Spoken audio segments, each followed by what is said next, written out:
kulanti wacan wanaagsan idilkiin baddaawadayaal meel kastoo aad dunida dacaladeeda ka joogtaanba mar kale waxaynu barnaamijkeena ayaynu bilaaban doonaa barnaamijka raad forum waa barnaamij ay soo qabaqaabiyeen dhallinyaro reer buuca ah isla markaana laysku horkeenaya ama isku soo hor fadhiisanayaan musharaxiinta golayaasha deegaanka iyo wakiilada uga sharaxan gobolka Togdheer iyo degmada Burco iyo weliba bulshada degmada Burco ee dooranaysa murashaxiintaasi qaybta hore barnaamijkeena waxaan ku soo qaadan doonaa golayaasha deegaanka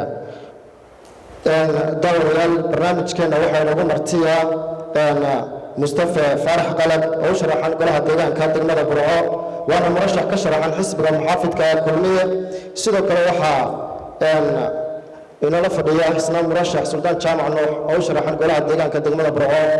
waxaa isna ku xiga murashax Cabdirasaaq Ibrahim Cabdi murashax Sultan wuxuu ka sharaxan yahay xisbiga wadani Cabdirasaaqna wuxuu ka sharaxan yahay xisbiga UCID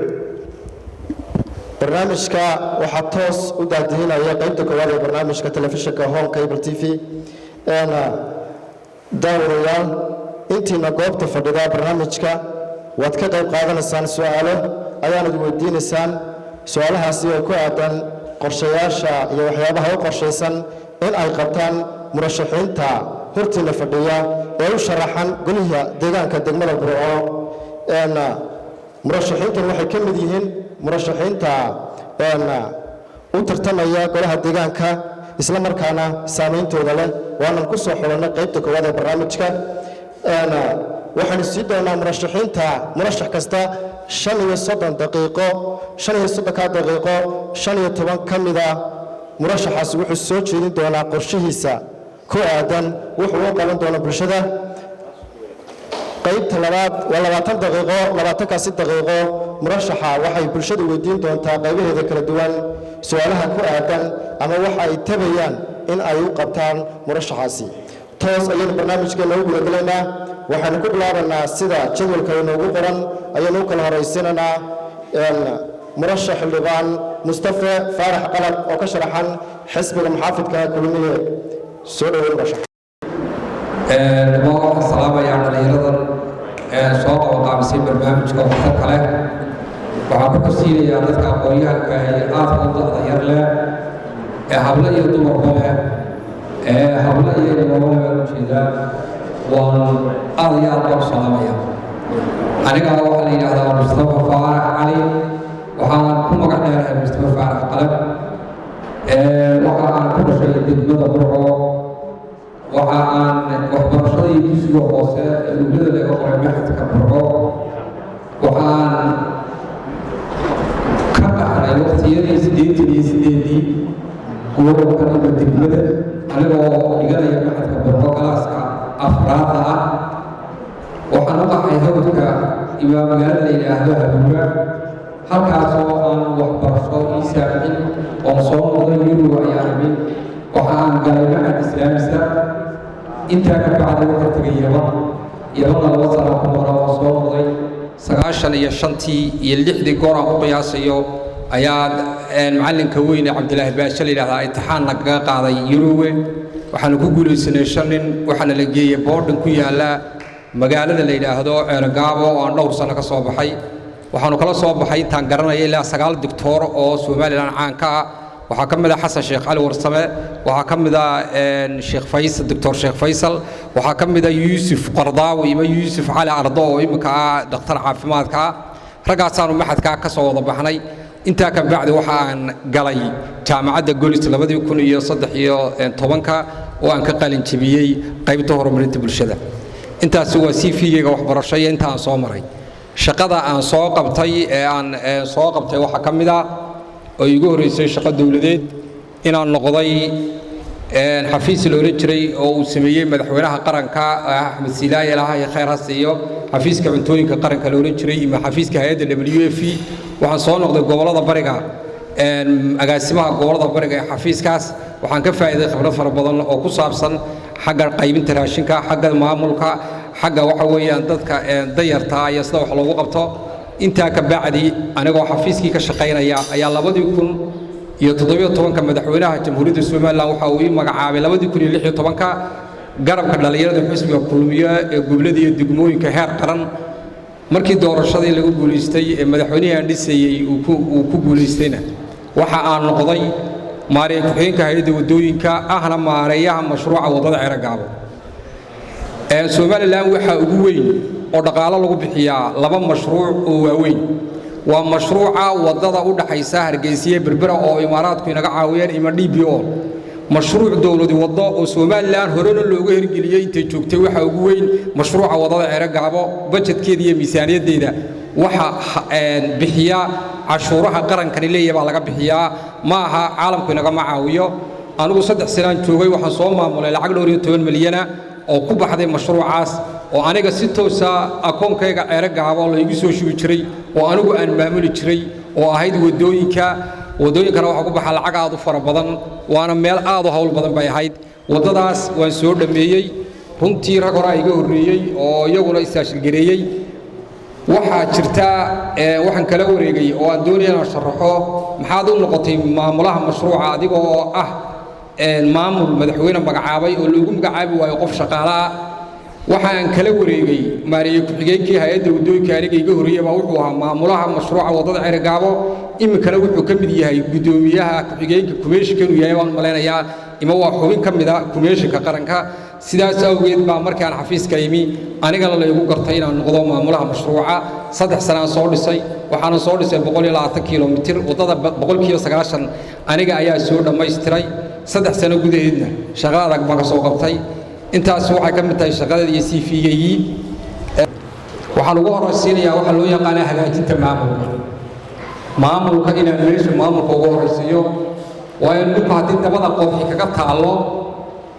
waa inuu qodaxda horta iska jara dabeetana waa inuu dhulkan barida dhigaa deeto waa inuu fadhiistaa maamulkaas waxaa soo hoosgelaya maamul daadejinta shaqaalaha oo la hagaajiyo aqoonta dadka waxa weeyaan meesha jooga oo waxa weeyaan laga faa'iideysto wixii khibrad leh wixii aan khibrad lahayna la ingiriis gareeyo iyo la promote gareeyo dad caalami loo adeegsado waxa weeyaan qof kasta lagu tuumeeyo inay dadka maamulkooda u hagaajin karaan anigu waxaan ugu horeysiinayaa shaqada aan qaban doono inaan maamulka degmada ee aan ugu tagi doono xafiisyada inaan hagaajiyo taasoo aanay ahayn imika inaanay hagaajisnayn ima dad ku shaqeeyay ahaadeena waxaan u adeegsanayaa qaabka aqoon ku jirto inaan dhaqaalaha sare u qaado oo dakhliga dawladda hoose ay kordhiyo waayahay qodob weyn oo kale ayaa ku xigsiinaya oo ah bilicda magaalada sidii aqoonyahankii halkan ka hadlay uu uga hadlayay bilicda magaalada qodobka ugu weyn waxa soo hoosgelaya 220 shay oo waaweyn baa bilicda magaalada soo hoosgelaya waxa soo hoosgelaya wadooyinka waxa soo hoosgelaya xashiishkii waxa soo hoosgelaya hudheeladii iyo biyaha ay qubaan waxa soo hoosgelaya biyaha magaalada dhexdeeda hoos fadhiista waxa soo hoosgelaya wadatooyinka waxa soo hoosgelaya waxa weeyaan dumarka suuqyada fadhiistay caanaha iibiya marka waxaan culayska saarayaa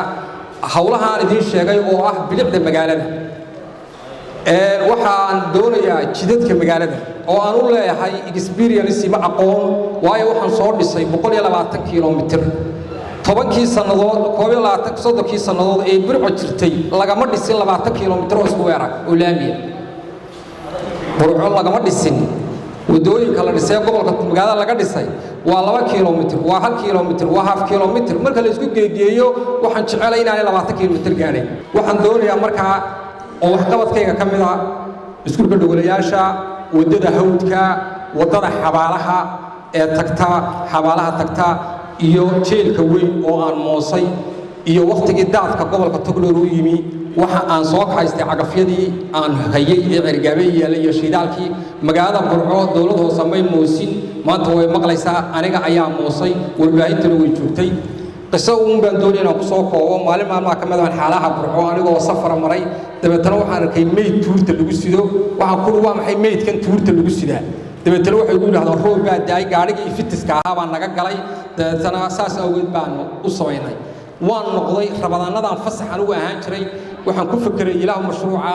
inta rabadaanto ay gelayso ilaahay mashruucaas waxaan ilaahay ka barayaa inaan sii joogo si aan halkaa ugu qabto ilaahay baryadii igu aqbalay agafyaan soo kaxaystay waa 7 kiiloomitir oo dhowdhow waa 5 kiiloomitir oo dhowdhow waxa aan sameeyey wadada xabaalaha maalin walba dadkaan raacaa waxa weeyaan waxaan arkaa wadadii oo samaysantay oo aan meedkii tuurta lagu sidin cid aan anaga hayna ma samaynin IDB-ga leeyahay lixle waxa weeyaan dibadda loo saaray 7 kiiloomitir oo dhow ayaa dhiga carakaawada waxa lacagta ku baxday wadada hawdka baan doonayaa in aan ku soo koobo waxa soo baxday oo ku baxday lacag $8,000 waxaan ka bixiyay mashruuca wadada Ceergaabo waxa ku baxday carrakaawadan dhigay lacag $3,000 waxaan ka bixiyay mashruuca Ceergaabo cid ugu qabsatay ma jirto madaxweynuhu waa ugu hambaliyay wasiiradu waa ugu hambaliyayaan maariyihii Misri waa ugu hambaliyay waxaan la yarkin in magaalada soo qabanaya waa idin salaamaya wassalaamu calaykum waraxmatullaahi tacaala wa barakaatuh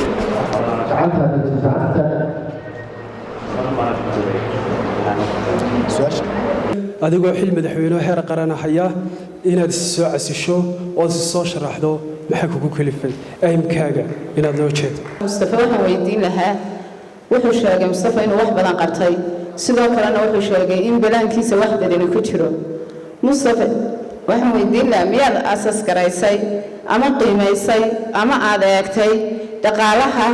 soo gala dawladda hoose haddii aad qiimaysay ilaha ay ka soo galeen inaad nala wadaagto sidoo kalena hadday jiraan dhaqaalahaasu marka fargarayn karaa balaankaad sideeto iyo bulshada wixii aad iminka noo soo bandhigtay assalaamu calaykum waraxmatullaahi wabarakaatu magacaygu waa Cabdilaahi Axmed ku magac dheer Cabdilaahi program aad baan u salaamay musharaxiinta marti sharaftaba iyo bahda warbaahintaba musharax Mustafa waxaan weydiin doonaa laba su'aalood wuxuu ku dheeraaday kulay qorshayaashiisa kamid ahaa inuu wadooyinka ayaan in badan wax ka qabtay waxna ka qaban doonaa waxaan la wada soconaa maanta magaalada Burco oo runtii caasimadda labaad Soomaaliland hadda oo hor ka daawin dareemi karnaa quality wadooyinka marka madana waxa ku weydiin lahaa adigoo heer qaran noqday oo waliba maareey ku xigeenka noqday runtii waxa weeyaan wixii aad u qaban kari weeyday maanta sidaad ugu qaban kartaa waa qodobka labaad kale waxa og tahay wadooyinka inay leeyihiin drainage system waxa la yiraahdo ma laha quality ma laha okay system kan markaa magacaygu waa Amne Ismaaciil Jaamac maareeyaha waxaan weydiinayaa isagoo ahaa maareeyaha wadooyinka maxaa kaaga qorshaysan xaafadda Balaasa iyo xaafadda October aad bay u kala fogay Mustafa aad u dheer inaad halka bariish uga soo sameyn kartid maxaa kaaga qorshaysan mudane bismillaahir rahmaanir rahiim waxaan saxayaa iskuulka dhagolayaasha anigu maan aasaasin waxa aasaasay 4 macallin oo dhagola ah oo halkan imika fadhiya ardayna saxan doonaya maalin maalmaha kamid ah ayaa waxa ka dhacay way noo yeereen waxayna ku jireen qol 4 mitir iyagoo 40 arday wuxuu ka soo horjeeday Dr. Cabdi Aw Daahir Allah yarxamo ilaahay u naxariisto haloo duceeyo doctorkaas Dr. Burco Qaali Baabo dabeetana waa u tegay markaan u tegay dhidid badan baa carruurta ka muuqday waxaa ka muuqday carruur yar oo dhagolaha oo isku shiilantay bay ahaayeen waxaan u tegay oo barasaabka ahaa iskuulka gobolka Togdheer Cabdo Aayir markaan Cabdo u taagay waxaan ka codsaday inuu Cabdo raaco oo bil iskuulka ila soo eego waxaana ii sheegay in muddo tahay inay mudaharaadeen oo wasaaradda waxbarashada ku mudaharaadeen inay markaas waxa weeyaan wuxuu loo qabanayay walaalkii Cabdo Aayir baa soo raacay inamadii iyo qolkii yaraa runtii nin xariis badan buu ahaa wuxuu yiri qolkii yaraa markuu yimi been ma sheegayo markii khudbadii loo bilaabay in yar baa hadlay inaan sheegaysano khudbadii uu inanka yar hadlay waa la tarjumiyay wuxuu yiri gobolkii waxa tahay barasaabkii gobolka waxa tahay mas'uulkii ugu horreeyay noloshayda aan aragno ee halkan lagu yimaada maxaa dhacay in inanka yar ila midka loo sameeyo iskuul leeyahay halka ay weydiiyeen Cabdo Aayir runtii ilmo badan baa ka timid waxaanu ballan qaadnay inaanu iskuulkaas samayno gudoomiyaha gobolka ee iminka jooga in musadiriya ayaa isaguna nala socday dabeetana guddi baan qabanay gudoomiyaha la iga dhigay lacag baanu ururinay waxaa dhulka keenay oo dhismaha dhulka uu ka dhisay keenay gudoomiyaha gobolka iminka haysta ayaa keenay dhulka waxa la siiyay jaaliyada dabeetana xirs Cali Xaaji Xasan baan fikrad ugu dhignay xirs wuxuu nala qaatay si degdeg ah in iskuulka dhagolayaasha loo sameeyo meel sidii baan ku sameynay markaan iskuulkii sameynay ee aanu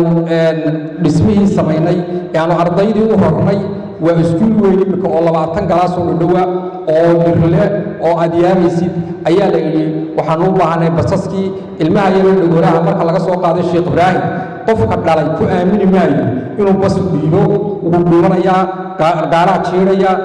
qof baa dilaya waxaan u baahanay ilmihi yar dhagoolaha in guriga hortiisa laga soo qaado saas awgeed baan bas u iibinay dabeetana baskii ayaa ilmihii soo qaaday imika waxay marayaan 250 arday waxaan jecelahay labada nin ee imika dhinacayga fadhiya ee walaalada ah waxa laga yaabaa inay maayirada Qur'aan noqdaan oo Ilaahay uu qadaro inay maayir noqdaan inay isku gaadhoolayaasha nala soo booqdaan si dhaqso ah dabeetana ay u tagaan wada tagno walaal saasay ku timi waa ninkii gobolka haystay ee shaqada nala abaabulay ee nala qabtay saas awgeed waxay ka timi magacaasi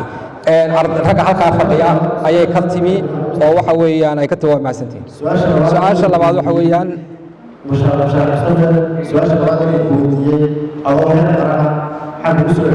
waxaan horeysiinayaa su-aashaada ma horeysiinayo hablahaan ixtiraamaya waayo had iyo jeer habluhu waxay u baahan yihiin in aad loo ixtiraamo waxaan horeysinayaa dhaqaalaha sidee baad ku odolstay inay kuu soo baxayso saad ku garanaysa walaal hore laga jawaabay waxaan adeegsanayaa dadka aqoonta u leh dhaqaalaha qof kasta oo bartay maanta haddaan waddo soo bartay waxaa imaan waddo aqaan imaan waxyaalo kala aqaano kii yaqaanay baa inoo nool marka haddaad adigu ka mid tahay dadka aqoon-yahanada ee dhaqaalaha yaqaana adigaba waan ku adeegsan doonaa insha allah marka waxaan u adeegsan doonaa qaabka dhaqaalaha la soo saarayo inay noqdaan dadka aqoonta u leh dhaqaalaha inaan fikradda weydiiyo waad mahadsan tahay su-aashada saddexaad ayaan doonayaa inaan ka jawaabo adigoo heer qarana maxaad heer dib loogu soo degtay waa su-aal aad muhiima laba arrimood baan ugu soo degay waxaan jecelahay maadaama aan tacab bixinayo maadaama aan dhididayo wax qarankoo dhan loo qabanayo wax gobolkaga loo qabanayo waa kala jaad inaan degmadan aan ku dhashay aan ku barbaaray ee dhiiggayga ruuxeeduba ay dhex gashay ina aan wax ka qabto oo aan ka shaqeeyo oo aan u tartamo jawooyinka gudida fulinta ayaan igu kaliftay hankaasaana lahaa manaan shaacin iyadoo aan waqtigii saamaxin ima waxyaalo fara badan awgeed aan u sheegi waayey markaa saas unbaa walaal aan isku sharxay aqoontii aan xagga rasala ka yimina magaalada alla inoo badsanta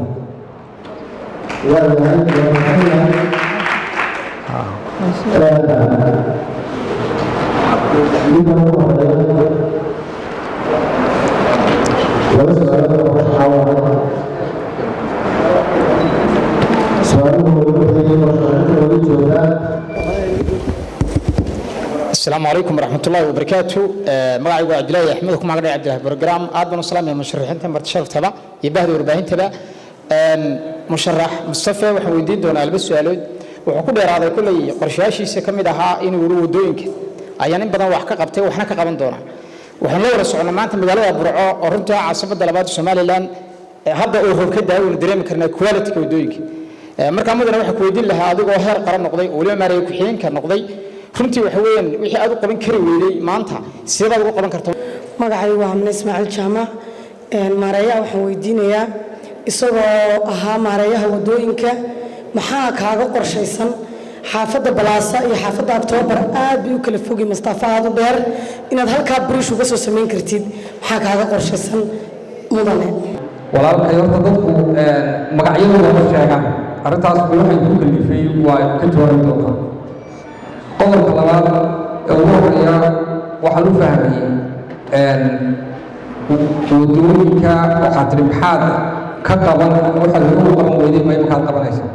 walaal waxaan kuu sheegayaa hay-adda wadooyinka horta sharci bay lahayd waxaa countryside ima istibaxa wuxuu ka sheegay xaq u lahayd halkan waxa ay keenay qur'aan u fiidinayay maayir bay leedahay sharciba ma yahayn in aan ugu imaado wadooyinka dhiso waa sharciga dalkeenu yahay waxaan doonayaa inaan u qabo ina tawaashay degmadani dadbaa ku nool bulshaa noole oo bulsho kala saar ah cadaaladda u baahanta maanta ma balan qaadayo xaafad goobiya inaan waxaa u qabanayo waa mahadsan tahay laakiin shaqusha ay jirtaa waa mahadsan tahay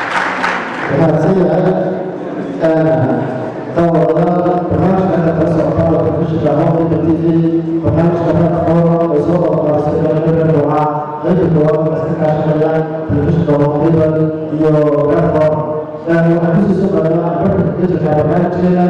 أمام مشرح وهو يوقف الروح وحسنات ولا تقولون سوى كلامنا وتقولون أستاذ يجوز علينا وجوده سنة سوى الحكومة أمام مسؤول رئيس الجماعة سلطان شهر يوم الشرعة الدين. السلام عليكم ورحمة الله وبركاته. بعد السلام وعن هالكن وما هذا علينا إياه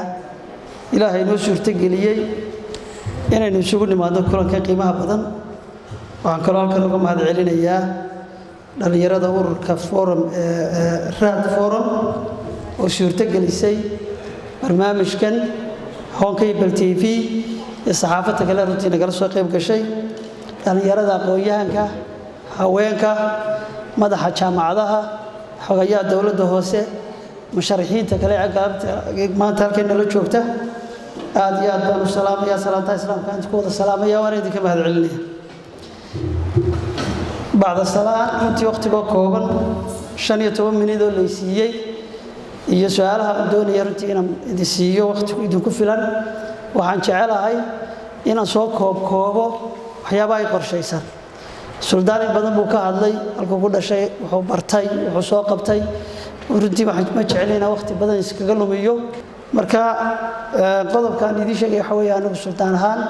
ma inuu hamoon qaba hanti dadweyne ma inuu hamoon qaba xil ma inuu hamoon qaba magac waxaan ahay runtii nin doonayo u hamoon qaba inuu isbedel ka dhaliyo gobolkan isbedel qurxeed isbedel dadkiisa wada shaqeeyo haweenka oo jecelahay in dawladda hoose wax ka geliyo oo aan door muhiim ah ka siiyo maamulka waxbarashada waxay ka qorshaysan in dadka waaweyn wax barno habeenkii siiba dugsiyada wax ku barno waxay ka qorshaysan in dugsiga farsamada gacanta ee burco aynu soo celino waxay ka qorshaysan in jaamacadaha work experience dawladda hoose ka siino oo iyaguna xirfadooda la xiriidha waxa habaha dawladda hoose qabato in nagula shaqeeyaan iyaga wax baranaya annaguna xoogooda ka faa'iideysano hadhowna kuwii ku soo baxa aan dawladda hoose ka shaqaalaysiino waxa iga qorshaysan xagga waxbarashada in library weyn magaalada ka sameeyno library-ga magaalada Burco insha Allah inaan ka ku guuleysano 5 sanadood ee meesha joogno waxay qorshaysan guriga Soomaaliland laga dhawaaqay inaan ka dhigno museum iyo meel dalxiis oo Burco u yimaado oo soo korinta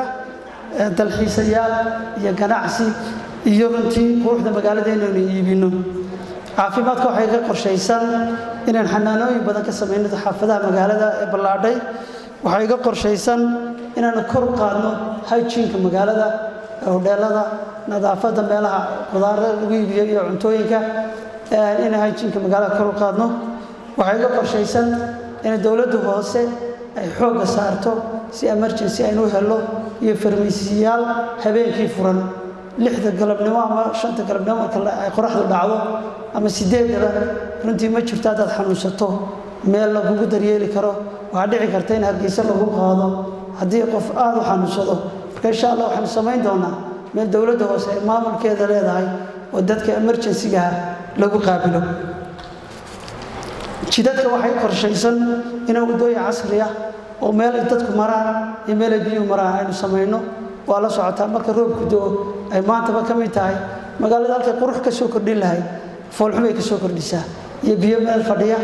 iyo dhiiqo iyo dadku magaalada mari kari waayay insha Allah biidillah kariim biyaha magaalada wada ka sii deyn doonaa deynkiina waan ku xiri doonaa isla markaana meel magaalada dadku maraan oo aan ahayn halka baabuurtu marto ayaynu sameyn doonaa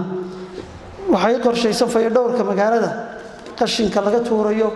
iyo qurxinta dhireynta xoolaha magaalada laga saarayo waxyaabo badan baa ka qorshaysan inaan runtii halkaan wax ka qabanno environmentalka inaan wax badan ka qabanno oo ay runtii tahay caafimaadkeenu waa muhiim inaynu runtii ka digtoonaano qashinada iyo sumaha iyo magaranaysa waxyaabaha magaalada dhexdeeda lagu gubayo kala fogeyno meelaha cuntada iyo meelaha runtii ay ka iman karaan nadaafad darrada waxaa ii qorshaysan inaan samayno maamul daadejin dowladda hoose ah oo xaafadaha magaalada ay adeegyadu gaadhaan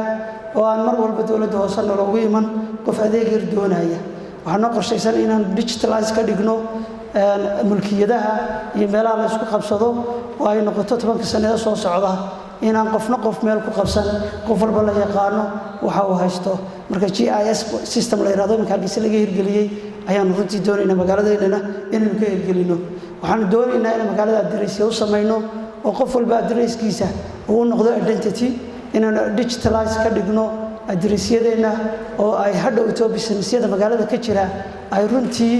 ay ka soo dalban karaan adigoo gurigaaga jooga aad ka soo dalban kartid adduunyada dabadeeda halka lagu keeni karo oo ay abuurmi karto shaqo abuur logistics ah adreesyadaasna aad bay u muhiim yihiin waxay ka qayb qaadan karaan isdhexgalka magaalada magacyada magaalada aqoonta magaalada aynu leenahay waxay kaloo ka qayb qaadan karaan in dadku si fudud ay waxna isaga dhex iibsan karaan isla markaana isugu socon karaan qof walba GPS baa hagaya taasina waa wax aad u fudud haddaynu ka qayb qaadano waliba dhalinyarada aqoonyahanka waynu samayn karnaa waxyaabaha noocad ii qorshaysan adkeynta dowladnimada waxaa ka mid ah booliiska waxaa ka mid ah traafiga waxaa ka mid ah dadka magaranaysa saldhigyada magaalada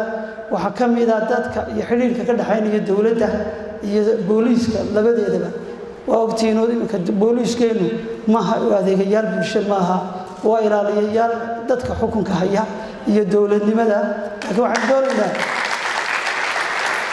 insha allah biidnillahi kariim dowladda hoose ay hoos imaataan sida sharcigu dhigayo 19kii la ansixiyey booliiska waxbarashada caafimaadka adeegyada iminka ma qabato dowladda hoose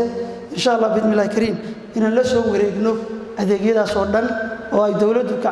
dowladda hoose gacanta ku dhigto waxaanu doonaynaa adkeynta dowladnimada waxaa ka mid ah in dowladda dhexe iyo dowladda sare hoose ay wada shaqeeyaan oo aynu runtii xiriir wanaagsan la yeelano ma noqon doono qaar xisbi u shaqeeya laakiin waxaan noqon doonaa qaar dowladda iyo dadka u adeega isku xidha waxaan jecelahay adeegyo badan oo hargeysa u qabata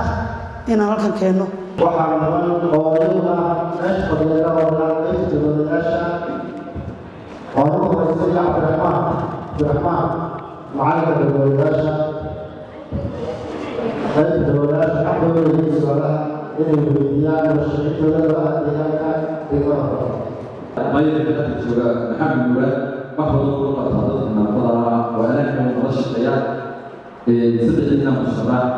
kiina ku soo bixi doona ilaahay baa ugu mayrnimada iyo kuwa maqanba maxaa uga qorshaysan in la qabtaan bismillaahi raxmaani raxiim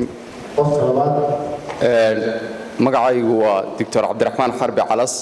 kana mid ah dhalinyarada gobolka togdheer ee waliba qaybta veterinariga marka hore xildhibaanada aad baan u soo dhaweynayaa musharaxiinta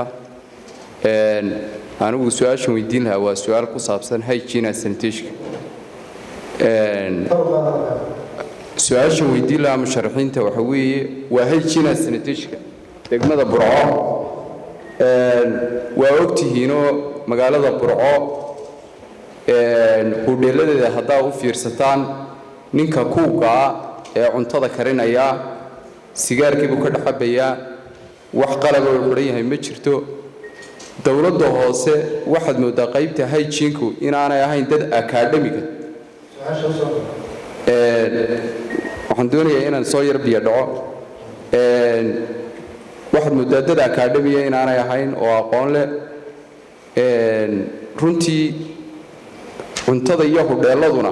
waa meesha xanuunadu ka faafaan taasi maxaa eedeeda idinka qorshaysan ka xildhibaan ahaan ama musharaxaan magaalada waa ogtihiin ariga meel kasta waa lagu qalaa xanuunada roobku markuu uu dao xanuuno badan baa dilaacaya iyada xanuunadan gidaar walba arigan meel walba lagu qalayo maxaa idinka qorshaysan iyadana maxaa idinka qorshaysan sariibadaha islaamaha haddaa u fiirsataan hilibkii miis walba saas u saaraya duqsigiina waa dulduulaya iyadana maxaa idinka qorshaysan السلام عليكم ورحمة الله وبركاته مقعي وحوي فردوس أحمد محمد أو كنا المقالة برعو سؤاشان ويدينا يو سلطان وحويان مقالة لا يركو بحا wuxuu ka qayb qaataa nolosha dadka ku nool magaalada 70% baynu odhan karnaa leer dawladdu leedahayna kama jiro marka leerka maxay idinka qorshaysan dadkana dee way isku jiraan oo garanaysaan cabdiraxmaan oo disableka ah runtii isagaa la faahfaahin ka bixiyey waxay idinka qorshaysan aniga runtii waxay idinka qorshaysan wixii awoodda dawladda hoose leedahay waxa weeye planninka marka la samaynayo daar in lagu daro wadda laga soo galo qofka disableka ah waddooyinka aan samaynayna laamiga ah runtii anigii ku daray qorshahayga waxaan samayn doonaa meel dadku maraan marka qofkii disableka ahaa hadduu wheelchair wato inuu de halkaa maro oo magaalada aanu runtii baabuurta iyo tigu jeedin waxaa kaloo iga qorshaysan xagga shaqaalaysiinta waxaa jira qof laxaadkiisa addiimadu aanay runtii gaadhsiisnayn inuu dee socdo laakiin maskaxdiisii aqoontiisii iyo fikirkiisii intiiba shaqaynayaan inaynu kooto u goyno oo aynu siino meelaha qaarkood inay ka shaqeeyaan dadka disableka ah taas ay ka qorshaysan dr cabdiraxmaan oo hajiinka ka hadlay qorshaygu waa ku daray hajiinku wuu ballaadhan yahay maaha hudheer maaha sariibad maaha farmaysi waxyaabo badan buu gaadhaya hajiinku wax dhan bay leedahay dowladda hoose waynu ka shaqaysiinaynaa si dhaba oo aynu ku dabagelayno qorshayaasha hajiinka loo sameeyey in sidoodii loo fuliyo annagu fulin baanu nahay qorshaa loo soo dejinayaa inay tahay shaqaalahayda inay hajiinkii hudheelka ay sidiisii u shaqeeyaan in kii farmaysigu shaqeeyo in kii saribadu shaqeeyo in kii hudheelku shaqeeyo in mid walba uu shaqeeyo in kii xaafadu shaqeeyo xaafadda laba qashka dabadda ku soo qabtaa iyo biyaha waxaa uga fiican iyagu ku quba musqusha oo dabataan musqusha u samayno meel biyaha laga qaado hadday buuxsanto weeyaan marka hajiinku runtii waa qayb dhan barnaamijkaygaan ka hadlayna ka mid ah farduus waxay sheegtay laatif waxaan u qaatay farduus inay ka hadlayso shirkadaha leyrka laakiin qorshaha hadda ka hadlayay wala waanu carabkaan ku dhufanay magaalada inaan leyr gelino oo dadku ay habeenkii socon karaan oo waxbarashadu noqon karto oo aan marka qoraxda inaga dhacdo aynaan dee sidii miyigii noqonay magaalada waa magaalo camirane aynu dee shaqaysan karno oo inta habeenkii aan fursadda u helin maalintii inay shaqaysan habeenkii shaqaysan karto aynu waxbaran karno marka lightinka magaalada annaga priority number 1 buu ku jiraa shirkadaha leyrku maadaama ay dawladdu lahayn waxaynu magaranaysaa kala shaqayn doonaa inay lightinka magaalada wada sameeyaan oo aynu leyr kasta oo magaalada laga sameeyeyna hadduu xumaado aanu samayno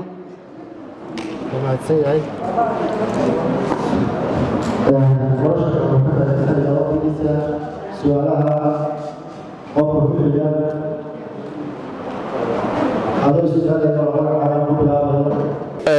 magacaygu waa xamse xirsi jaamac degan magaalada burco ugu horreyn ilaahay baa mahad iska leh marka labaadkana waxaan u mahad celinayaa dhallinyarada raad forum oo run ahaantii madashan si bilan u soo agaasimay waxaan kaloo mahad celinayaa musharaxiinta maanta horteena soo fadhiya ee dareenkooda iyo waxqabadkooda iyo waxay higsanayaan bulshada u faahfaahinaya anigu aan su'aal baan weydiinayaa suldaan gaar uma ahe musharaxiinta kale ee maqlaysana ayagana isla sidoo kale ayaan weydiinayaa isku jawaab iyo waxa weeye maadaama ay dee bulshada wada hogaamin doonaan inay wax wada qorshaysnaadaanna waan jecelahay waxaad la socotaan gobolka togdheer weliba degmada burco inay tahay caasimaddii labaad ee waddanka inay tahay magaalo weyn iyo gobol weyn marka la eegayo magaalooyinka kale burco ma laha shay loogu soo higsado ma laha tusaale ahaan marka hargeyso caasimaddii waddankaa laga yimaado dibuura ma waxbarasho fiican bay leedahay berberana boorti baa ku taallo oo waxaa la yidhahdaa ganacsi baa loo tagaa sanaag dalxiis baa loo tagaa magaalada burco aynu joognaa shay loogu soo higsado oo aan af soomaaliya hadal hayn oo maanta aad sooranaysaan bal bulsho kale oo amba gobol kale joogta amba magaalo kale joogta ayay leedahay ma jirto miyaanay ahayn in ay yeelato waxyaabo khusuusiyaada oo fiican suldaan waxaan weydiin lahaa maxaa kaaga qorshaysan xeer tualif oo caqabad ku ah dhaqaalaha magaalada degmada burco waxaan kaloo weydiin lahaa adoo ka yimi magaalada London oo leh baakis quruxa badan maxaa kaaga qorshaysan baakis iyo meelo ay dadku ku nafisaan magaalada in loo sameeyo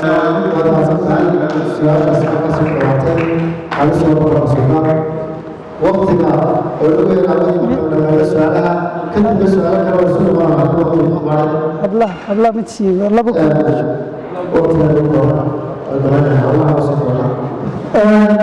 أنا سؤال أول سؤال كروي ياسين تذكر فرصة السيارتي حمزة وحي ويدية tourism أما attraction site وحصول جل كتذكر رئيس المال إبراهيم متى هكذا خشية هرتوح رجعتها إن هذا الوقت بتشوف بنا إبراهيم بدن بارنتي شلائن كبتله وحيابها perception كه اللي يجي شيء إنه كبتله إبراهيم يمكن نشره biyaynu leenahay wadooyin fiican baynu leenahay magaaladayna qurxinno inteena soo iibisa magaalada qurxo marba meel sawirto qurux badan attraction bay keenaysaa inaynu iibino aniga waxay qorshaysan meeshaas Soomaaliya laga dhawaaqay waxa weeyaan waa tourism hub meel Soomaaliland qof kastoo qadiyada Soomaaliland jecel adduunka uga yimaadaan ka dhigayna marka maxaan sameeynaa qofka Soomaaliland jecel waa inuu halkaa yimaado isku soo sawiro marka waxaan gelin doonaa awoodda ugu ballaaran iyo quruxda ugu fiican ayaan halkaa gelin doonaa si ay nagala shaqeeyaan ganacsatadeeda ayay nagala shaqeynaysaa dowladda hoose ka shaqeynaysa dowladda dhexe nagala shaqeynaysa waa inaynu ka dhignaa momentum meel ummadda oo dhan wixii Soomaaliland jecel halkaa imaadaan calankii Soomaaliland kor u qaadmaya historygeedii waxyaaba badan leh taas waa attractionka سؤال شباب حوي حال ريو طبعا اسماعيل الودية حال ريو طبعا قلت ما هو ما كذا هذا رجع على آدي هذا وقت تكلم الدولة حلي وانا الدولة برنامج قلت تميل ويشوفه وحسمين دولة إن الله بيقوله إن قبل البرد السنة هي الصوت هي البر هي البور هي الجبل أنت هو كل بيني إن حال كاس دي بلو خلاص وحنك runtii samayn doona xildhibaanada kala baarlamaanka gobolka laga soo baxa ayaan ku soo casuumi doonaa halkan oo insha Allah inoo qaadi doona inay ka shaqeeyaan arrinkaas marka waxa weeye gobolkani howlihiisa in halkan lagu cashuuro aad iyo aad baan uga howlgeli doonaa waad mahadsan tahay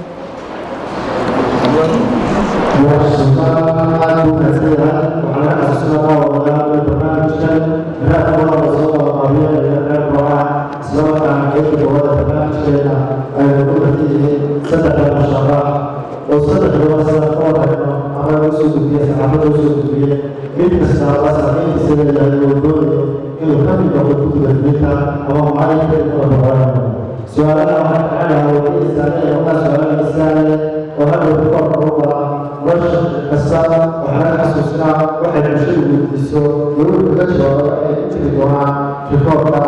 قوي وقت الأولى من الأولى ورش عبد السلام إبراهيم عبد الشرع السيدة عبد السلام إبراهيم عبدي ده واحد من اللي أنا بوحنا مستنيين أنا وبحنا شرحات بدنه كانوا غير عن عيو waxaan umaleynaya dadka halkan joogo dhan wada garanayaan waqti badan kuma luminayo in aan iska sheekeeyo waayo dee soo jir baan ahay xilli aan dee guula ku keeno qaraxyo ku sheegto ma noolay laakiin Cabdirasaaq wuxuu ku barbaaray wax ku bartay ku dhalay ku dhaqday magaaladan Burco marka labaad anigoo taagan xil hanashada ama kamid noqoshada xildhibaanada golaha deegaanka Burco ujeedada ugu weyn ee reer mar labaad waan ka xumahay inaan u mahadnaqo madasha raad ee barnaamijka soo qaban qaabisay inta ka soo qayb galayba waxyaabaha cajiibka ee Burco ay gaarka u tahay maanta ama laga dheehan kara qarniga 22aad guulihiisa Soomaalida ama garaan reer Burco soo hoyday waxa kamid ah in ay furan tahay ama maanta bilaabantay madalo qofku intaanu xilka iman lagu sii sharrabo oo la weydiiyo oo shacabka intii yimaada si kalsooni loo wadaago maadaama ay yihiin dadka geesinimada muujiyay oo Cabdi sheegay intii waxay aqbaleen inay dadka hor iman karaan marka labaad xilka golaha deegaanku intaynaan ka hadal muhiimadda koowaad ee doonayna ka hadalla waxa weeye golaha deegaanku muxuu yahay horta muxuu qabtaa muxuuse ka shaqeeyaa waajibka adiga kaa saaran muxuu yahay golaha deegaanka waajibkase golaha deegaanka ka saaran nolosha muxuu yahay golaha deegaanku waa xarun fulineed waa adeeg bixiye laba doorashaynu samaynaa doorasha wata baarlamaanka iyo madaxweynaha midna waa ta deegaanka madaxweynaha iyo deegaanku dhan bay isu raacaan waxaa la yidhahdaa golaha fulinta la isku yidhahda wasiiruu soo magacaaba wasaaraday sameeyaan kadibna national development plan baa la sameeyaa sidaasay ku shaqeeyaan dowladda hoosena waxay uga mas-uultahay dhammaan waxa hoose ee iyaguna adeeg bixinta bulshada golaha baarlamaankuna waa sharci dejin haddaba doorka ay ku leedahay adeegyada fulinta dowladda hoose maxay wax waliba kaba maarmaan sees iyo qaab ay u shaqeeyaan saaxiibaday waxay yidhaahdeen waxaan anigu waxaan aniga ii qorshaysa waxaan meesha golaha deegaanka la qabanaya maaha siduu cabdisaaq u arko iyo siduu suldaan u arko iyo sida faarax u arko iyo sida cabdi faarax u arko waa wax qoran oo ay tahay shaqo in la qabto ay qoran tahay shaqada ay qaban tahay in la qortay waxa weeye hanaankana loo qabanaya waxaanay leedahay sidaasaa loo dhigaa laakiinse dhibka u weynayna haystaa waxa weeyaan laakiin maanta kadib inay ka bixi doonaan aaminsanahay waayo shaqada arrimaha bulshadu ama dowladnimadu waxa weeye dadka inay barto xuquuqaha ay leeyihiin dadka imanayana inay barto xuquuqaha laga doonayo marka dadkii hore ee bulshada inoogu sharaxnaa ama yimi ee xilka hayay iyagaaba afkooda ka sheegay markay meesha yimaadeen inay sidii cirka ka soo dhaceenoo waxaanay weligood barag la dhex keenay dabeetana ay ku baahday sidii iminkana in murashaxiinta badan ee soo noqonaya iyo mas-uuliyiinta dowladdu ayna u haynin horta waxa ka horeeya daadis way aad u weydiinaysaa xaafadda balaase maxaa kaa qorshaysan waddadii halkaa maraysay sidaad ba halkaa u dabagelaysa marka horta waxaan doonaya in halkan ku sharaxo halkan waxa yaalla waxa la yidhaahdo xeerka ismaamulka gobollada iyo degmooyinka xeerkani wuxuu ka kooban yahay xeerkan waxaa la yidhahdaa xeer 23 waxa dib u habeyn iyo kaabis iyo wax gabadda lagu sameeyay 2019kii waan mahad celinayaa golaha baarlamaanka iyo madaxweynahaba inay ku dhiiradeen inay wax badan ka bedelaan xeerkan waxa ku qoran gobolku siduu isu maamulayo iyo degmadu sida loo maamulayo iyo golaha deegaanku siduu shaqadiisa u qabanayo waxa ku qoran haddaan imka akhrino wax kasta oo noloshaada saameynaya oo ilaa guriga kugu soo galaya sidee dabka gurigaaga looga hortagaa haddaba halkan ay ku qoran biyogelinta marka la samaynayo biyogelin noocee baa la samaynaya ayaa ku qoran laydhka waxaan kugu ihi cuntada dee haddaynu akhrino markaa masiibadu waxa weeye dee wuxuu ku jiraa website-ka garyaqaanka guud inta halkan joogta jaacadaha ka baxday may akhriyin inta halkan joogtay ee gola joogtay may akhriyin kuwa xildhibaanada u sharaxan badankoodu may akhriyin markaa waa sidaas way qofku uu odhanaya maxaa kaaga qorshaysan guluubkii halkaa ku yaallay waddada mid isaguna uu odhanaya aniga marka xeerkani markaa wuxuu kala xadaynayaa maamulka sare ee barasaabku ka mas-uulka yahay ee wasaaradaha dhexe ka mas-uulka yihiin iyo 13 nin ee golaha imanaya maxay qabanayaan siday u shaqaynayaan waaxyuhu maxay noqonayaan waxa isaguna halkan yaalla waxa la yidhaahdo district development framework ingiriisi uu ku qoray laakiin Soomaaliya inuu ku qornaadaba hayd fiican waxa weeye qorshaha horumarinta degmada draft baana ku qoran waxa samaysa degmada wuxuu ka soo draft garoobay maadaama ay dalkeenu dib u dhis ku jiro oo uu dalkeenu urdi yahay uu ku qoran isagoo Soomaaliya oo dhamaystiran waan fahmay laakiin wasiir wuxuu ka soo draft garoobay maadaama ay urdi naho dalkeenu dee uu dhismayo dalalka dunida burburay ee ishanan kari waayay waxa caawiya wax la yiraahdo United Nations hay'adaha caalamigu meel ay joogaan hadaad aragtay waxa weeye dadka ma ismaamuli karin marka waxa la bilaabay 2008 barnaamij la yiraahdo JBLG oo loogu talagalay decentralizing service delivery oo ilaa tuulada in la geeyo adeega loogu talagalay marka waxa la tababari jiray shaqaalaha dawladda hoose shaqaalaha wasaaradaha waxaan ku guri dawladda JBLG-ga waxa la joint program for local governments warka waa wax joint oo la isugu keenay 5 hay'adood oo UN-ka ka shaqeeya 5 kale oo ilaa deeq-bixiyayaasha waxa loogu magacaabo sameeya ilaa 2008kii markaa lagu waday phase 2kiisii 2012kii buu ahaa 3gii baa 2008 ka ahaa mar walba waa 5 sanadood marka sababtu kan 5 sanadood ugu sameeyay yahay weeyaan leeyahay maxaan idinla qabanaa waa 4 bog waana qorshe 5 sannadood baa leeyahay de uma qalmo inuu noqdo qorshe 5 sannadood wax 4 bog marka yeelkadiisa hanaanka markii la sameeyay ayaa 2018 markii la soo gaaray waxa la gaaray baa leeyahay limit ay shaqaalaha dawladaha hoose iyo wasaaraduhu ku fahmi karaan inay shaqada ay u igman yihiin qaban karaan ama ay marka xirfad u leeyihiin sida awoodeed baa xeerka 2019 inta dib u habeyn lagu sameeyay loogu daadajiyay dhammaan ama intii ugu badnayd dawladaha hoose awoodii maadaama ilaa 2008 ilaa 2018 waxaan oo dhan la idin gelinay marka maanta inaad qorshe horumarinta samayn kartaa xeerkan marka ka kooban waxaan awoodaha ismaamulka uu ka sheekeynayo dawladaha hoose waxay mas'uul ka noqonayaan buu sheegayaa qodobka 15aad cutubka 3aad ka kooban wuxuu ka hadlayaa waxay mas'uul ka noqon doonaan adeegyada horumarineed ay ka mid yihiin xanaanooyinka ay ka mid yihiin dugsiyada kuwa xoolaha waxaan ku beeraha horumarinta ganacsiga dhalinyarada ilaalinta deegaanka nabadgelyada biyaha wadooyinka isgaarsiinta waxa soo dhan buu yaa kan mid mas'uul noqonaya dawladda hoose wuxuu kaloo ka sheekeynayaa awoodaha dawladda hoose ay leedahay qodobka 12aad wuxuu dhigayaa firqadiisa afraad waxay dhigaysaa wasaaraduhu 3 wasaaradood baa ku yaala degmadeena 3 wasaaradood ee degmadeena ku yaala waxay bixiyaan adeeg dawladda dhexe soo siiso mashaariicda dawladda dhexe ay keento kadibna dawladda hoose ayay ku qorayaabay si toos ah ula shaqeynayaan oo adeegyadan maadaama ilaa tuulo la geynayo degmadu intay xukunto dawladda hoose ka mas'uula sida awadeed waxa isla xisaabtanka iyo joint programka ay leeyihiin dawladda hoose taas ay tahay marka inay qeexdo oo ay tiraado intii ay ku lahayd degmadu intii ay ku lahayd degmadu wasaaradda caafimaadka keen sidaas ay markaa wada shaqeynaya xeerku markaa wuxuu qeexaya sida cad ay wasaaradda caafimaadka iyo wada shaqeynaya dawladda hoose iminka fayadhowrka soo celiseen iyo bilicda wasaaradda national health plan ministry maxay ka shaqeysaa awoodaheedu waa intee budgetkeedu waa noocma maxay fulisaa anigana waxa lagu yiri dawladda hoosena xanaanooyinka ka mas'uultiin faydhowrka ka mas'uultiin xanuunada faafa ka mas'uultiin kuwa daadku keenan ba ka mas'uultiin masiibooyinka dabiiciga ba qayb ka tihiin marka sidaan u wada shaqeynayna annaga marka responsible annaka ayaa u ah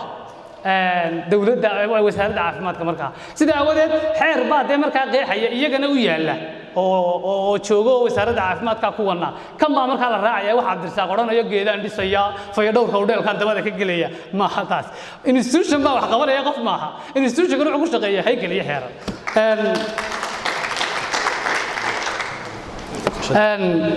waxa jira oo kale oo aan ku daraya waxa jira burco waxay ka kooban tahay 4 degmo oo mid lagu daray 5 degmo yiraahdaan 7 IDB baa ku yaala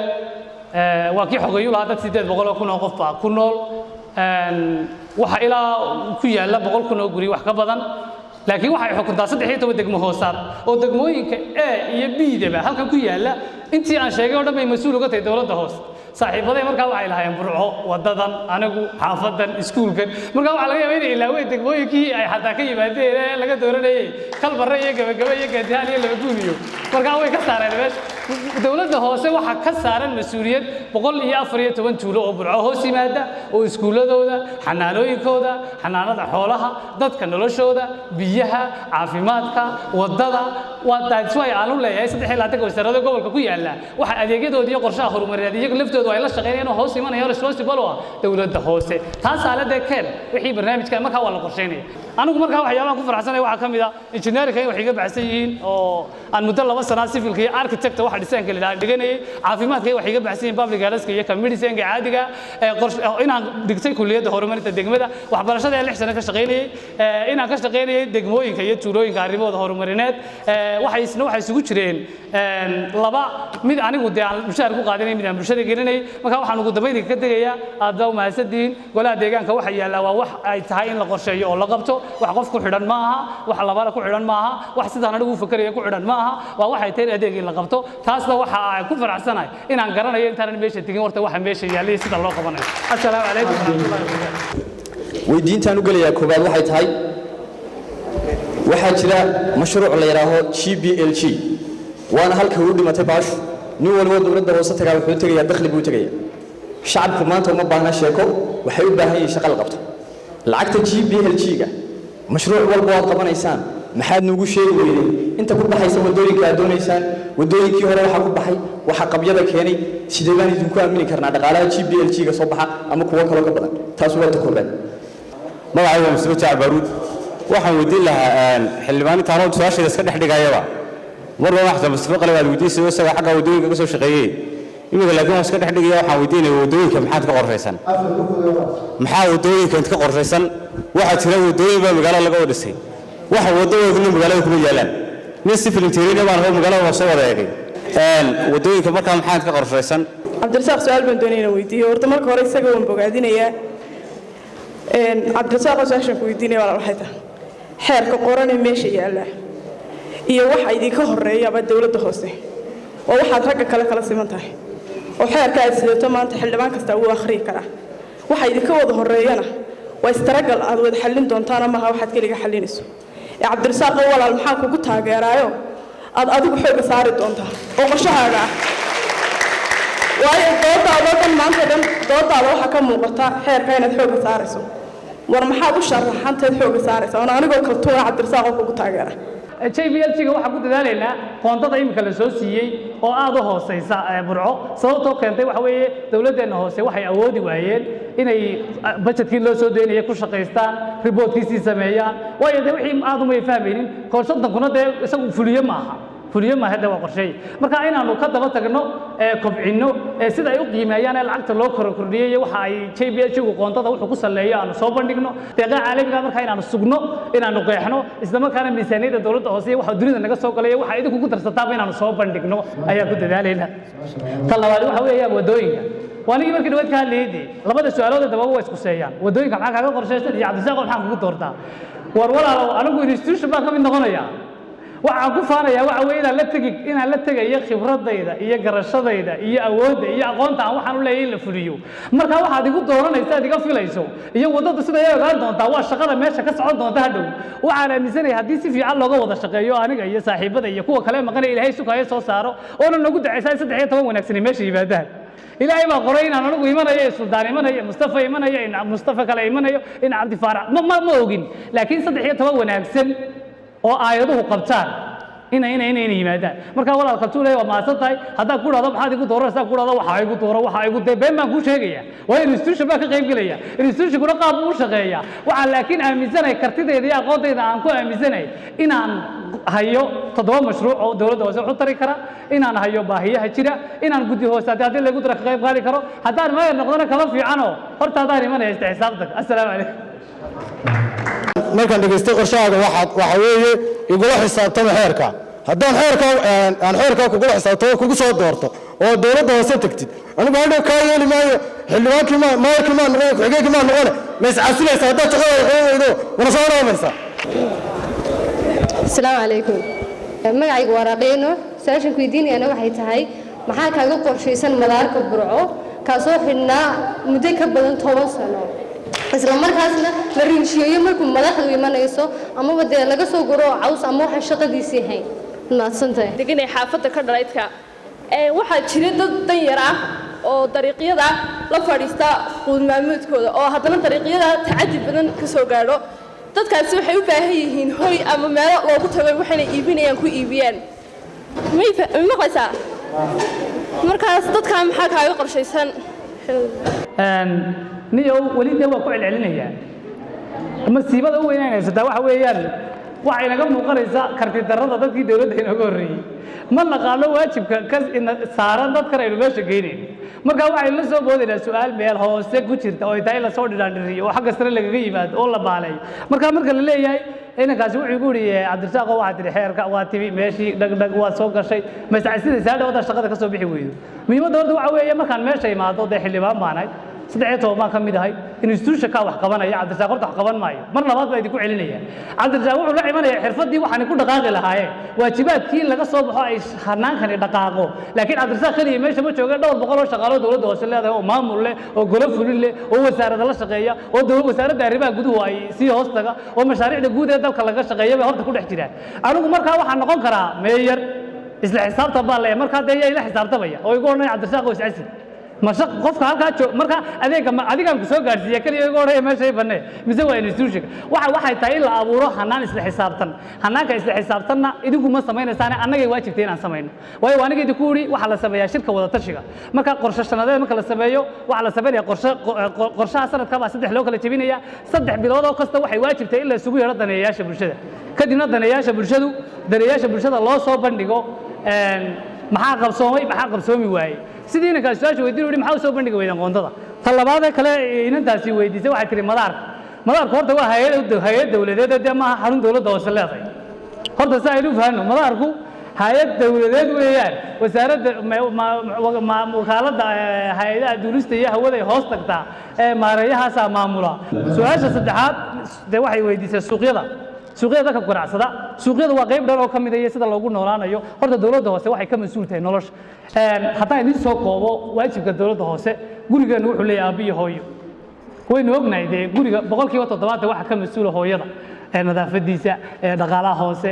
dadka kale celintooda naxariista cunnada arrimaha aabuhuna wuxuu ka mas'uul inta sare marka dawladda hoose horta waxay ugu jirtaa bulshada halka hooyadu qoyska ugu jirto waxaan adeegan hoose oo dhan iyada fulinka oo ay waajibeedka yihiin waa aniga idinku lahaa wasaaradda waxbarashadu qorshaha iyada u keenaysa wasaaradda waxaa leeyahay golaha deegaanka dabeetana iyagaa sidaa u samaynaya marka dadka suuqyadu waxay ku jiraan waajibaadka ay qabanayso dadka suuqyadu kaliya maahe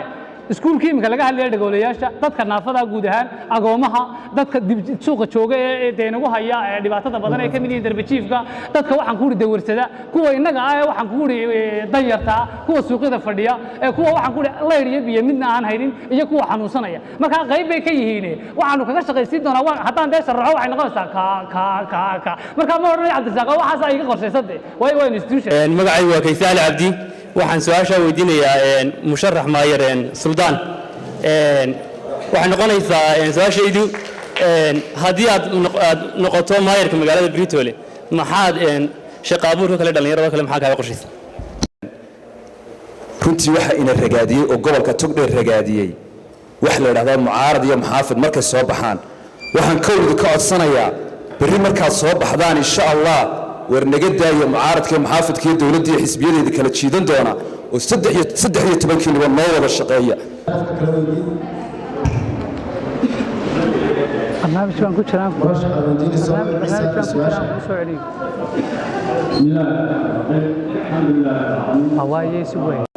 magacaygu waa Shaafiic Cabdi Colaad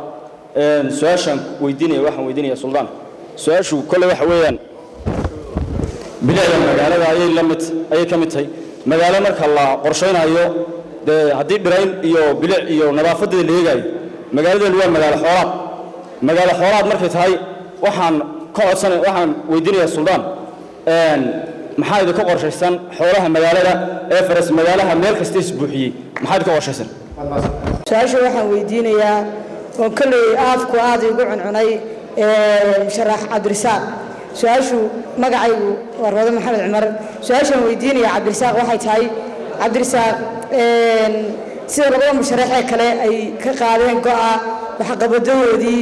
ama waxyaabihii u hirgeliyey markay macnaha oo ay kursiga ku fadhiistaan ayay daaha ka qaadeen balse isagu go' ayuu saaray anoo taa u go'a saaray ku garab taagan su-aashaydana way soo socotaa su-aashan weydiinaya waxay tahay wuxuu ka dhawaajiyey degmooyinka gobolka hoos yimaada in wax qabadyo badan ay u baahan yihiin maxaa markaa musharax kaaga qorshaysan degmooyinka gobolka Togdheer aad bay degmooyinka maxaa kaaga qorshaysan waa su-aasha magacaygu waa Faadumo Faysal Cali waxaan weydiinayaa xildhibaan Cabdirasaaq hadda ma haysataa bays aad ku cabirtay Burco الله halkaasaan ka qaadayaa 5 sano waxaan gaarsiinayaa halkaas si aan maalinta kaaga dhamaato aan isu barbar dhigno kii hore iyo ka dambe bal nala wadaaga data hayso assalaamu calaykum magacaygu waa Muna Sidiiq waxaan weydiinayaa Mustafa su'aal weydiinayaa su-aasha weydiinaya waxa weeye xildhibaan kasta ma kala dooranayo amba uu soo sharaxo intaan la dooran waxyaabo badan u ballan qaadaa uu waxaas baan qabanayaa hadhow toolo markaan doorano aan soo saarno waxyaabihii waxba kama qabto maxaad noogu cadaynaysaa waxaan aad nagu tiri noo ballan qaadad nagu tiri waan idiin qabanayaa inaad noo qaban doonto hadhow toolo marka soo baxda haddii aad soo baxdo qof kastoo la doorto ama qof kastoo sharaxani marka uu doonayo dadka inuu cod ka helo wuu iska iibiyaa wax wanaagsan buu sheegaa si uu cod u helo hadhow toolana wuu isbedelaa marka koobaad markuu soo baxo marka kama muuqato halkii uu xilka u qabtay waxqabadkiisa marka koobaad isagay ka muuqataa ma ballan qaadi kartaan in aan idin ka muuqan markaad Burco soo shaqo tagtaan shaqadiinu ay magaalada ka muuqato ina ka dambeeya ina ka shaqo cas su'aasha sidii shaqo cas Mustafa Faarax qalab waxaan weydiinayaa xildhibaan adigaan meeshiiba qabsan baa tidhi lacag qabow ayaan soo doontay meel kulul baan ka shaqayn jiray markaa bal bulshada u iftiimi lacagtaa qabow waad soo doontay wasalaam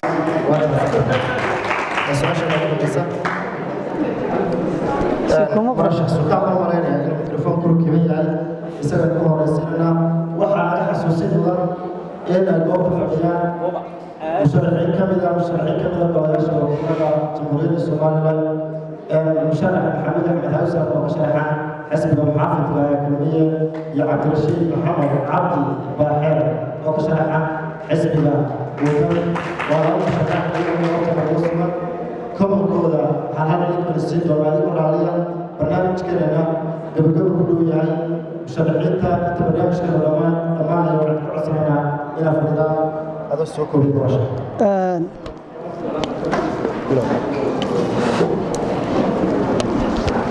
بسم الله الرحمن الرحيم. horta sharaf ay tahay in aan ka su'aalaha ka jawaabno inanka kaysa la yiraahdaa wuxuu weydiiyay shaqaabuur hadda leerada shaqaabuur sameynaysaa waan idin sheegay anigu xeer idin akhriyo maayo laakiin waxaan idin akhriyay qorshayaasha maskaxdayda ku jira my vision iyo mission goals Allah xeerka qoladii hore xeerka way haysa Soomaa qoladii hore xeerka uu jiray magana uu jiray laakiin shaqa abuurka markaan idin ka hadlayo waxa sameynaya GIS waxa la yiraahdo system la yiraahdo gelinayna dawladda hoose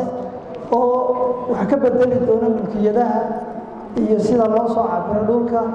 iyo planningka magaalada town planningka wax ka bedeli doona ka suurtagal maaha qofan IT soo baran inuu ka shaqeeyo marka tii dhalinyarada IT-ga ka shaqeysay iyo maamulka waxay idin tahay fursad in barnaamijka ay la hirgelisaan waxa kale aad qayb ka siin doona haweenka waa shaqo abuur haweenka waxaa siin doona door muhiim ah oo ay ka yeelan doonaan ilaa waxyaha iyagana shaqo abuur baan samayn doonaa kii aan idin sheegay systemkii addressing systemka waxa sameynaya waa dhalinyaro magaalada addressing systemka logistic baa ku abuuran kartaa shaqo abuur bay noqon kartaa inaad samaysataan magarasa ka shaqaysataan logisticska iyo taxi systemka imika waxaan leeyahay hailinka ee laga dhaco ay ka mid tahay dhaweeye iyo shirkado kala abuuri kartaanba inaad gaarigaaga dalka joogo qof xaafad kala jooga addresska ku soo codsado telefoon kala soo hadlin ee uu ku yimaado ku qaado meel kala geeyo la dhanbay ka hirgashay halkan address systemkan baa ka maqan way jiraan dhaweeye iyo saadkii labadiiba waynu hirgeli karnaa shaafici baa soo haray shaafici wuxuu weydiiyey xoolaha magaalada saad ka oran doontaan marka bilicda ka hadlaysaan waa runta qodobkii deerkaan leeyahay ka mid xoolaha magaalada centerkeeda wixii dee xaafadaha dambe mooyaane magaalada dhexdeeda xoolaha waanu ka saaraynaa sharci baana ka soo rogaynaa xoolihii lagu arkana dee meel baynu ku xaraynaynaa waa ganaaxaynaa marka dambe aynu ganaaxna haddii ay ku sii socdaan runtii magaalada waa laga saaraya xoolaha taas annaga noo qorshaysan si dhiraynta magaalada dhexdeeda aan birahan ku oolin dhirtu caadi uga baxdo guryaha hortooda iyo meel walba waana xoolo u celin insha Allah labada kalma saasaan ku soo koobay waxay ahayd inaan dhalaaliyo su'aalo adagna la weydiiyo anigu waaba naxay markii barnaamijkii soo xidhmeen arkado lacag qabow la weydiiyey marka runtii waan u mahadnaqayaa ragga su'aashaas weydiiyey intaan su'aasha ku yar dheeraan waxaan doonayaa laba kalmood ka horeysiiyo war walaalayaal waxa ogaataan waxa aan doonayaa labada hablood inantaas kore waxay weydiisay maxaad noo ballan qaadaysaa walaa waxaan kuu ballan qaadayaa wixii awooddeeda ilaahayna igu ogyahay inaan qabto wixii aan qaban kari waayana dee bulshadaan saaxiitaa ka dalbanaya marka aan meesha ka tegayo waxa labaad oo kaloo jirto inantaasi sideebaa hantada ummadda iskaga ilaalinaysaa bini'aadanka saxaafadda iyo facebooka iyo hadalka dadka iyo ilaahayna abuurtibaa waxaasoo dhan ka weyn waxa quraan ku dadaalayna waanu ilaahay ka cabsanno ilaahay wuxuu waman yaqlu yaati bimaa qalla yowma alqiyaama culimmadu qalliga waxay ku tilmaamaan cashuuraha iyo ummadda danta guud ima wax lahada babil asadka ima wax lahada almasaalix alcaama marka waxaanu ballan qaadaynaa ummadda dayartaa ee qaar dawarsanayaan ee qaar guryahooda fadhiyaan ee qaar dhuxusha shidanayaan iyo hooyada muuska iibisay hantideeda inaanaan guryo dhaadheer ka dhisan inaanaan tuug ku noqonin inaan anigu gurigii aabbahay baan ku jiraayo maalinta aragtaan oo guri dhistay inaad sheegtaan oo tahda inta lacag qabo sheegaysaan waa taa adigaa guriga dhistay maalintii adigaa ballan qaaday intaas waa inta su-aasheeda ugu dambaysaa waxaan doonayaa inaan ka jawaabo oo dadkuna aad ii weydiiyaan miidiyaha lacagta qabo anigu waxaan ahaa maariya ku-xigeenka hay'adda waddooyinka digreeta madaxweynaha ahaa 3 sannadood hawl igu dhacday baa jirtay madaxdii ila sinayd ima wasiiri kastay aad u shaqeeyaan ima madax kale dowladdu markii aniga la magacaabay markiiba boorshadayda soo qaatay deetana boorka waxaan galay garadag iyo ciile feel baan dhex fadhiistay waxaan dhex galgelin jiray cagafyada waddooyinka saas awgeed aniga dharkayga aan sito markaan mashruuca ka imi beenna idiin sheegi maayo dhammaantiin waan qubay waxaa ku yaallay daamir saas awgeed waxaan soo qabtay shaqo adag waxaan doonayaa inaan nasto oo aan shaqadii shaqo ka balyaro hoosaysa ilaa maayinku gacanteeda kuma jiro suldaan baa doonaya iskuma hadlayn karo shaqada golaha deegaankuna waa shaqo technicalna ah maamulna ah ninka golaha deegaanka noqdaana ma aha imika waa u sheegaya raggeela fadhiya inuu boorsada mar walba iska soo dhiganayo sida xeerku qorayo oo maayir noqonaye wuxuu leeyahay kal fadhiyo wuxuu leeyahay waxa weeye shaqooyin u cayiman sidaas awgeed waxaan isla haddaad maayir noqon weydo dhinacna aad ka nasatid dhinacna aad ka shaqaysid ee ugamaan jeedin inaan lacag qabo qaato waxaana dib baalan oo aad u akhridaan fideogaas wuxuu ahaa fideo nuucma cabasha ku jirto aan leeyahay war shaqo naaraa oo cadaabaa baan soo qabtado war shaqadii shaqo ka yara nafisano hoos ah mushahaarkaanan u jeeday inaan mushahaar qabow qaato ayaan doonayay mushahaar xalaal ah oo qabow iminkana waan leeyahay waxaan rabaa mushahaar xalaala oo qabow oo wanaagsan oo aan dulmi ku jirin oo dhididkayga ah waana mahadsantihiin wasalaamu calaykum waraxmatullaahi tacaala wabarakaatu marka koowaad waxaan guul horta u rajaynayaa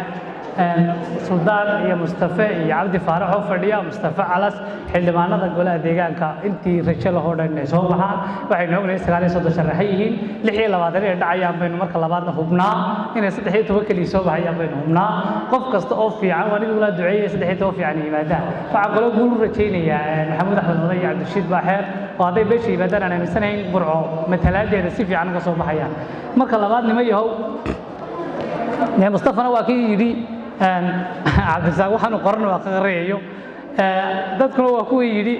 suldaan iyo mustafa way yidhahdeen xeer buu cabdisaaq qareeya xeerkana kuwii hore way hayeen shacabka halka fadhiyaana badanku waxay leeyihiin waxbaa qorqorane maxaad adigu qabanaysa marka taas macnaheedu waxa weeyaan fahamku waa wax qaaliya inaan faham badani u dhaxaynin waxa la qabanayo maanta waa idinkaan idinku celinayaa haddaad gaadhi leedahay oo doonayso darawal inaad u dhiibato ma qofku ku yidhahdo buurahaan marinaya oo badda xilligeeda si fiican baan u maraya oo dhiidhiga kama galaad u dhiibaysaa kowdhi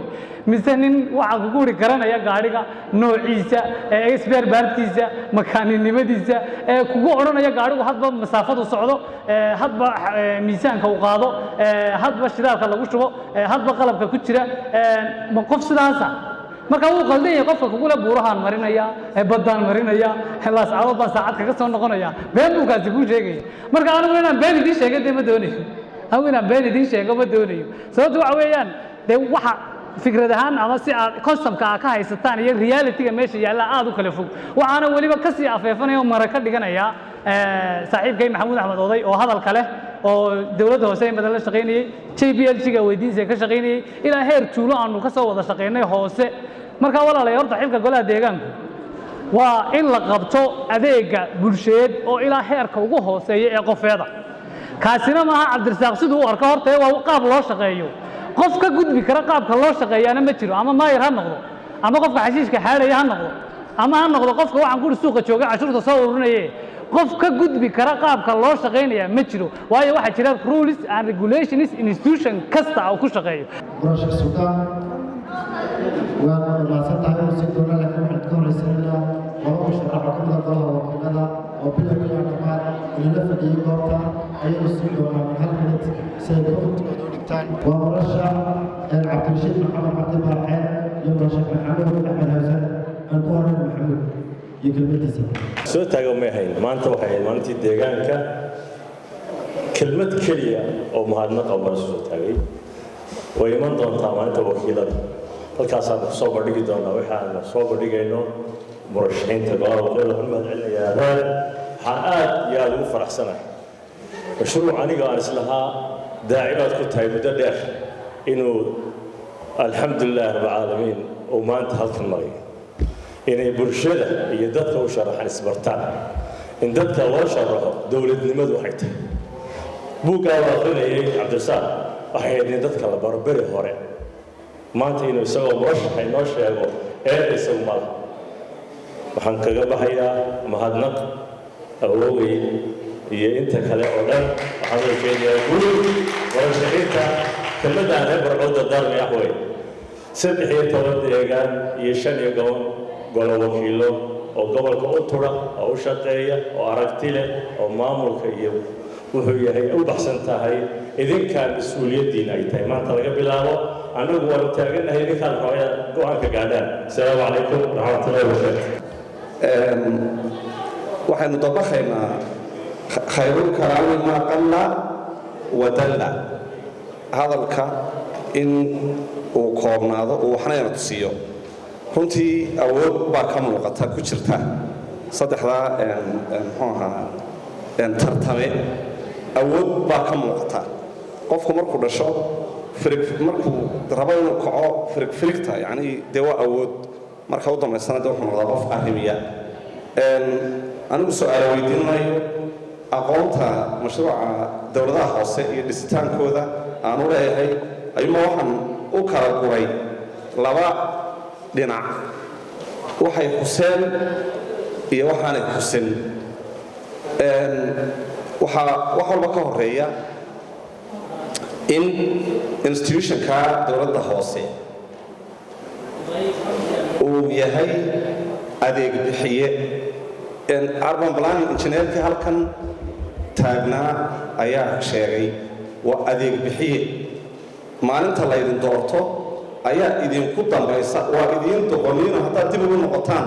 xisbiyadii oo aad tidhaaho anigu xisbi baana iyo xisbi baana 13 adeege oo loo doortay inay burco u shaqeeyaan ayaa tihiin waxaa idin hagaya law number 23 ayaa idin hagaya kaasaa idin hagaya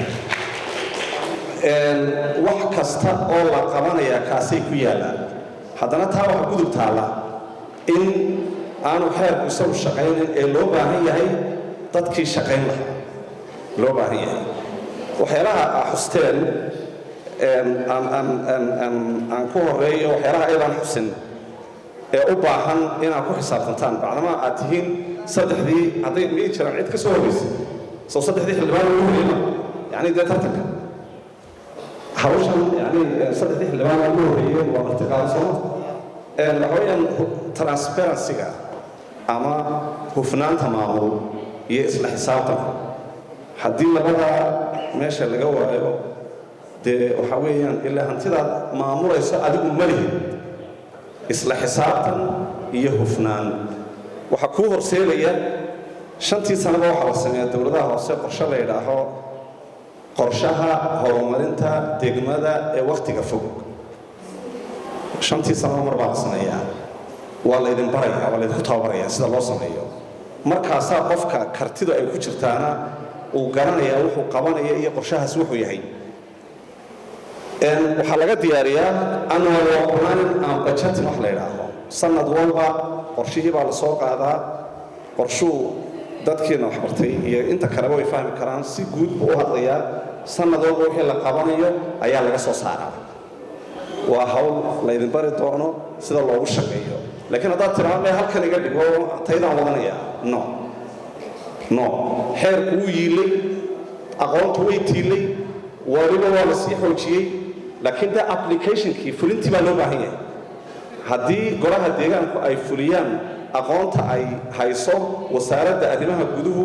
way najaxayaan waxyaalaha aydan kusi waxaa ka mid ah organization development change structureka dowladaha hoose ma furi kartid xeer baa sheegaya degmada eeda structure-keedu inbuu noqon karaa organization structure maxaa leeyahay waaxeeda b-du inbuu noqon karaa c-du inbuu noqon karaa application of urban planning aqoonta aynu isweydiino injineerka halkan taagnaa urban planning-ka bartay muxuu soo geli waayay baraha deegaanka waa dabar ku xidhan dabar dhallinyarada ku xidhan weeye ilaa qofka waxa loo diray aqoontu leeyahay waxyaalaha aydan xusin waxaa ka mid ah aydan xusin wasaaradda daakhiliga ayaa accountable u tihiin iyadaa idinla xisaabtamaysaa iyadaa la rabaa in aad ogaataan national development planka haddii district development framework waxaan qorshaha sanadlaha iyo ka shanta sane ee dowladda hoose haddaanu dhammaystireen qorshaha qaranka kaama shaqaynayo halkan qodobka labaad halkan marka la taagan yahay waxaynu joognaa somaliland magaalooyinkeenna kuu sargooya waxa ah laannoo dowladdii wasaaraddii daakhiliga waxaa tahay institution dadkana waa leeyarka u hooseeya ee dowladnimadu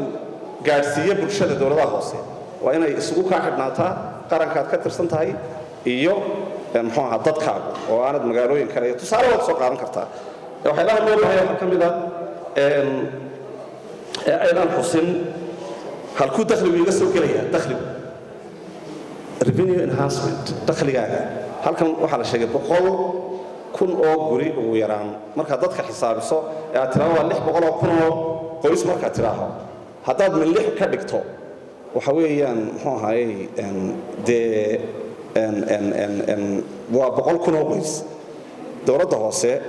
cashuurtay iminka cashuur ma qaato cashuur yar bay qaataa waxyaalaha aa xusteen ee muhiimka waxaa ka mid ah kaltanka farmashiyaasha allahuma salli calaa maxamed maamul daadejin GIS nadaafadda boolisinka xitaa community policing uu jiro allahuma salli calaa maxamed laakiin waxa aydan xusin in aad bulshada u noqonaysaan accountable iyo institutionada idinka sarreeyaba aad u xisaab celinaysaan wasaaradda daakhiliga iyo bulshada haddii taa la helo dakhligu dadku ku ogolaanaya yacni waxaa xusteen burco waxay kaga duwanaanayso halkii lagaga dhawaaqay somaliland very good idea muxuu ahaayey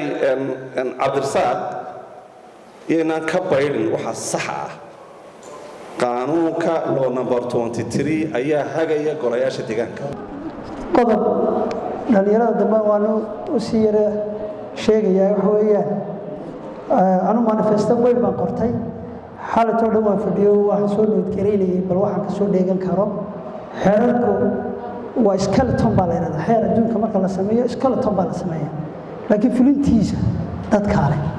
dowladda hoosaa leh xildhibaanada waxaa loo dooranayaa ila dowladda iyadaa xeerka samaysay way fulin lahayde ciddii fulin lahayd ee fishan kusoo kordhin lahayd ee wax keeni lahayd library kuma jiro xeerka meesha national theatre kuma jiro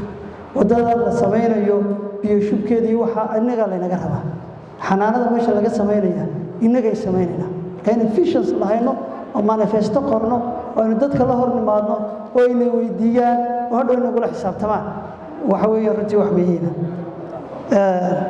talabaad ee kale aniga shakhsiyan waxaan noodgaraynayaa dad badan oo siyaabo kale u fakeraya ayaan u noodgaraynayaa anuu hanti laanahay ganacsi baan leeyahay guryo waaweyn baan burcayo hargeysa ku leeyahay beeraan leeyahay ma yihiin nin wax ku soo kordhinaya mooyaane nin horta burca wax ka qaadanaya marka insha allah biidnillahi kariim waxaa jiri doona sharcigana ku jirta in hantida aan leeyahay lagu qoro halkaas hadday wax kasta tahay marka maalinta aan insha allah wareejin haddaa baabuurtaydan ula dhammaan ka soo iibsaday gaadhiba yaalla X5 oo waan soo kaxay kari waaye X5 oo garanaysaa BMW X5 London yaalla waxaan doonayaa inaan soo dirto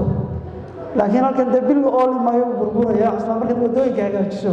soo diro insha allah markaa saasay isku ogaanayna haddii gaadhigaas ii yimaadana hawrina dowladda isu ka iibsada haddaba waa la ogaada barnaamij shaqaad forum wadaa wadaagsan shaqoonkeeda TV intaas ay kusoo gabagabeynaa waxaana xasuusinaa barnaamijka maamulka soo socda barnaamijka shaqaad forum waxaa marti u ah murashaxiinta golayaasha wakiilada iyo deegaanka waxaan rajaynayaa qorshaxda golaha wakiilada inay markooda ka badan doonaan barnaamijka waqtiga lagu casuumay beritooda iyo saacadaba barnaamijku soo bara waxaan iska kaashanaya dhalinyarada platform iyo warbaahinta gobolka togdheer qaybta koowaad ee barnaamijka waxaa isoo tulinayay telefishinka honkeyga tv waxaan kaga socodsiinayay anigoo ah xabibkile xasan على برنامجنا كنا نقول برنامج كبير وكل دولة تكتب على أساس يوم